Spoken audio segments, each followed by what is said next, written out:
Hello বন্ধুরা, good morning, welcome to ঋতু পৃথিবী। আমি তোমাদের ঋতু। তোমরা সবাই কেমন আছো? আমি খুব ভালো আছি।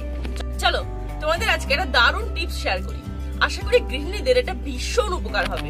কি বলো তো, তোমরা যে হয়তো অলরেডি টাইটেল থাম্বনেল দেখে একটু আন্দাজ করতে পেরেছো যে আমি কিসের কথা বলতে চলেছি। আমি আজকে তোমাদেরকে দেখাবো আমরা বাড়িতে যেসব ওয়েস্টেজ জিনিস বা ফেলে দেওয়া জিনিস, মানে ফেলে দিই আর কি, কাজে লাগে না, সেগুলোকে কাজে লাগিয়ে কি করে একটা ম্যাজিকের মতো জিনিস তৈরি করে নেওয়া যায়। শুনতে অবাক লাগলো জিনিসটা, কিন্তু একদমই সত্যি, খাঁটি ন্যাচারাল, যা যা বলো কেন সবগুলো কিন্তু এর সঙ্গে যায়। তো চলো ভিডিওটা শুরু করি আর তোমাদেরকে দেখাই যে কি দিয়ে কি করবো। আগে থেকে কিচ্ছু করবো না, স্টেপ বাই স্টেপ, সাসপেন্স। দেখো বন্ধুরা, আমি এখানে নিয়েছি হচ্ছে আলু। আমরা সবাই বাঙালির ঘরে প্রতিটা মানুষ হয়তো কম বেশি আলু খাই সবজি হিসাবে। আর আমাকে দেখে আশা করি বুঝতেই পারছো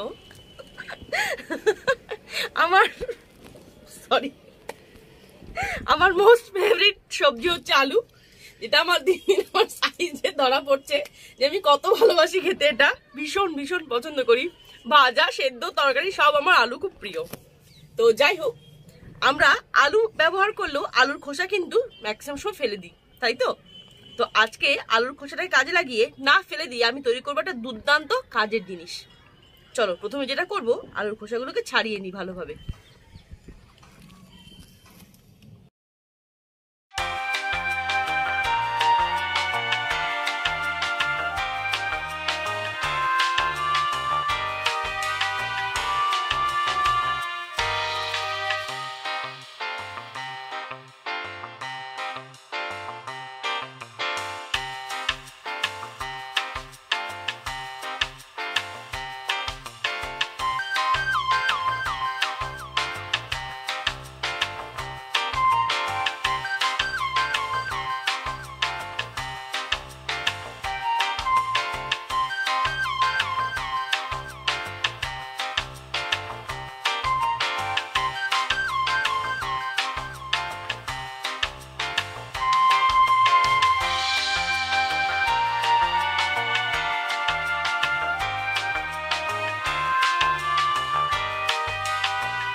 আলুগুলোকে ছাড়িয়ে রেখে দিলাম পাশে, এটা দিয়ে একটা কোনো বাড়িতে সবজি রান্না করা হয়ে যাবে। আর এখানে দেখো রয়েছে আলুর খোসাগুলো, এগুলো কিন্তু জাস্ট ওয়েস্টেজ হিসেবে আমরা ডাস্টবিনে ফেলে দিই, তাই তো? তো এটাকে এখন ভালো করে ধুয়ে নেব। আর হয়তো আমরা অনেকেই জানি বা হয়তো সবাই জানি কম বেশি যে আলুর রসের মধ্যে থাকে একটা এমন উপাদান যেটা আমাদের স্কিনে দীর্ঘদিনের কালো স্পট বা কালো দাগ বা বসন্তের দাগ বা মেচেতা যাই বলো না কেন, এটা কিন্তু সেই উপাদানটা এই কালো দাগগুলো কিন্তু সরাতে সাহায্য করে। আর এটা কিন্তু আমি বলছি না, ভাবছো যে নিতু কেন বলছে বা নিতু কি করে জানলো। এখন তো গুগলের দিন বা গুগলের সময়, গুগল সার্চ করে সবাই জানতে পারে। তো সেম ভাবে কিন্তু আলুর খোসাতেও সেই রসটাই থাকে বা সেই উপাদানটাই থাকে। তাই এই খোসাটাকে এখন ভালো করে ধুয়ে বানবের পেস্ট তারপরে লাগাবো ফেসে। তাহলে চলো এটাকে ভালো করে ধুয়ে নিই।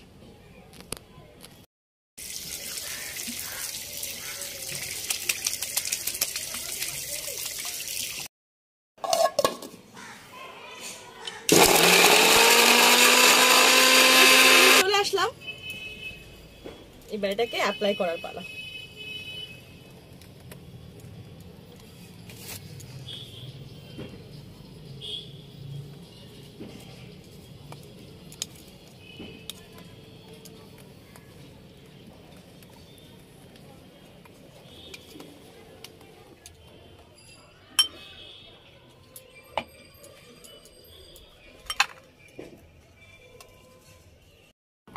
তো দেখো বন্ধুরা, শুধু এই আলুর খোসার পেস্ট আর এই সঙ্গে কিন্তু আমি কোনো রকম কোনো কেমিক্যাল বা গ্লিসারিন বা কিচ্ছু মেশাচ্ছি না।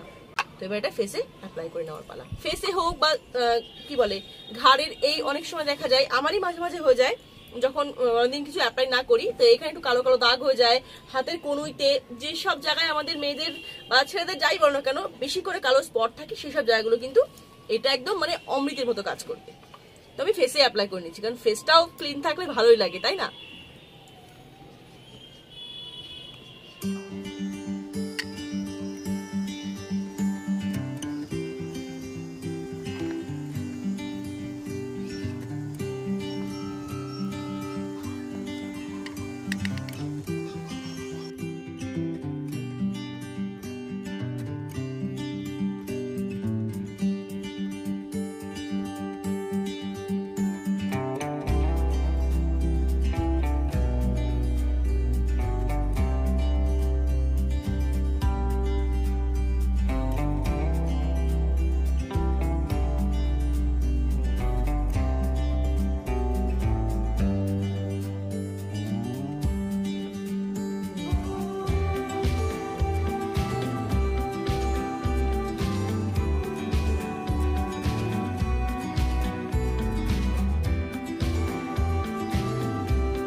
বন্ধুরা আমি ফেসে গলায় দুটো হাতে কিন্তু এটা অ্যাপ্লাই করে নিলাম।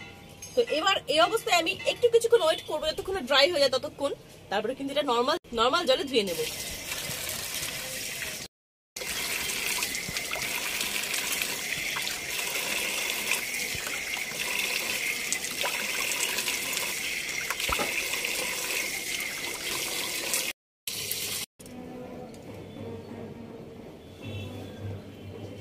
তো বন্ধুরা দেখলে তো কত সুন্দরভাবে একটা ফেলে দেওয়া জিনিসকে কাজে লাগিয়ে একটা দুর্দান্ত ফেস প্যাক তৈরি করে নেওয়া যায়। আর হ্যাঁ, তোমরা দেখলে এটা 100% ন্যাচারাল, খাঁটি, যাই বলো না কেন সবটাই কিন্তু সঙ্গে যাচ্ছে। আর আমরা হয়তো অনেকেই পার্লারে গিয়ে দামি দামি ফেসিয়াল করাই, এই ফেসিয়াল ওই ফেসিয়াল, তবে আমার মনে হয় উইদাউট কোনো খরচায় ওয়েস্টেজ জিনিস দিয়ে ন্যাচারাল ভাবে হয়তো সবাই বেশি দিন লাগতে পারে। হ্যাঁ, তোমরা হয়তো বলবে এটাকে একবার লাগালেই ঝকঝক করবে, না, কখনো না। ন্যাচারাল জিনিসের ব্যাপারই তাই হয় যে আস্তে আস্তে কাজ করে, কারণ একদম হোম রেমেডি তো এটা আস্তে আস্তেই কাজ করে, কিন্তু যে কাজটা করে সেটা কিন্তু একদম পারফেক্ট। এটা বলা যেতেই পারে যে পার্লার থেকে অনেক বেশি ভালো। বলা যেতেই পারে যে ফেলে দেওয়া জিনিস দিয়ে প্রায় কি বলবো লাখ টাকার ভালো কাজ করে দিয়ে যেতে পারে। স্কিন একদম ঝকঝকে বা নিদাগ বা দাগ মুক্ত। তো বন্ধুরা আজকে ভিডিও আমি এখানেই শেষ করছি। তোমাদের সঙ্গে আজকে এটাই শেয়ার করা ছিল। তোমাদের কেমন লাগলো আজকের ভিডিও অবশ্যই কিন্তু কমেন্ট করে জানিও, তাহলে আমার খুব ভালো লাগবে। দেখা হচ্ছে নেক্সট ভিডিওতে, ততক্ষণ তোমরা সবাই খুব ভালো থেকো, নিজের খেয়াল রেখো। আর এই ধরনের টিপস অবশ্যই একবার অ্যাপ্লাই করো, আশা করি খুব উপকৃত হবে। চলো সকলকে টাটা, দেখা হচ্ছে খুব শীঘ্রই।